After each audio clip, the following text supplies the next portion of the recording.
আসসালামু আলাইকুম। আশা করি সবাই ভালো আছেন, আমিও আপনাদের দোয়ায় ভালো আছি। আজকে আমরা কি রান্না করবো সেটা আপনাদের সাথে বলবো, আমি কিভাবে রান্না করি সেটা আপনাদেরকে দেখাবো। তো আজকে আমি এই যে মাছের মাথা দিয়ে মুগ ডাল দিয়ে সুন্দর করে রান্না করব। খুবই মজা লাগে জানেন, এত মজা হয়েছে গাইজ। আজকে আমি মনে পেট ভরে ভাত খেয়েছি। আমাদের বাসায় সবাই আজকে ভালো ভালো বলছে মুগ ডালের রান্নাটা। অনেকদিন একদম মুগ ডালটা গলে যায় না আস্তে আস্তে। তো আমি প্রথমে পেঁয়াজ, তেল, তারপরে আদা, রসুন, লবণ সব কিছু দিয়ে ভালো মতন কষাচ্ছি। মানে ভালো মতন কষে তারপরে হলুদ, মরিচ সব কিছু দিয়ে তারপরে সুন্দর করে কষাইতে কষাইতে কষাইতে কষাইতে কষাইতে একদম গন্ধ চলে যাবে। তারপরে মাছটা, অনেক মানুষ মাছ কাঁচা দিয়ে রান্না করে, মাথাগুলো আমি কাঁচা দিয়ে রান্না করি না, কারণ একটা গন্ধ আছে। তাই আমি মাছটা আলাদা আগে ভেজে নিচ্ছি ভালো মতন করা ভাজা দিয়ে। তারপরে যে পানি দিয়ে দিলাম, এখন যত যা মশলা আছে সব কিছু দিয়ে দিলাম, এলাচি, দারচিনি যত কিছু যা আছে আমি সব কিছু দিচ্ছি, কারণ মুগ ডালটা তো একদম মাংসের মশলা দিলে ভালো লাগে।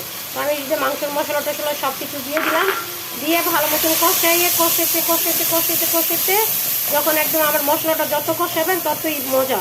এটাই সত্যি কথা। এই যে আমি ভালো মতন কষে তারপরে কি করলাম, ডালগুলা দিয়ে দিব, আর একটু পানি দিচ্ছি যে তার একটু কষাই, যত মশলা কষাবো ততই ভালো হয়ে যায়, মশলার গন্ধটা চলে যাবে, অনেক খেতে মজা হবে। এই যে মাছগুলো আমি ভেজে রাখছি মাথাগুলো, আর টাটকা মাছের মাথা খাইতে অনেক মজা লাগে। তো মাছগুলো আজকে টাটকা, তাই ভাবলাম যে আজকে মাছের মাথা দিয়ে মুড়ি ঘন্ট করে ফেলবো।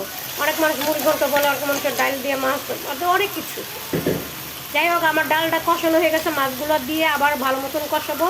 তারপরে টমেটো দিয়ে দিচ্ছি, দিয়ে ভালো মতন কষে তারপরে কষাইতে কষাইতে কষাইতে তারপরে ঝুল দিয়ে দিব।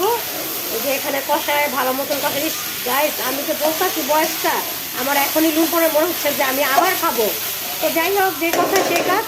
তো এই যে ভালো মতন কষাই সারছি, তারপরে একটু ঝুল দিয়ে দিব, একটু মাখা মাখা রাখবে, একদম কোনো ইয়া না, একদম বেশি ঝুলও না আবার বেশি শুকনাও না, মাখা মাখা থাকবে।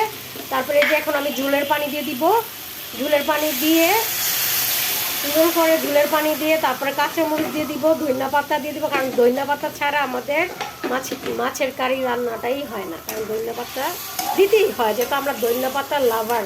ধনিয়া পাতা ছাড়া আমরা চলতে পারি না, যারা আমার মতো, আমি ধনিয়া পাতা ছাড়া চলতেই পারি না। তার জন্য এই যে ধনিয়া পাতা, কাঁচামরিচ দিয়ে দিব। আর গাইস, এত মজা হয়েছে গাইস, আপনারাও আমি যেভাবে রান্না করছি এভাবে ট্রাই করে দেখবেন বাসায়, খুবই মজা। দেখছেন আমার এই যে একদম ডালটা গলে যায় না, আস্তে আস্তে ছিল।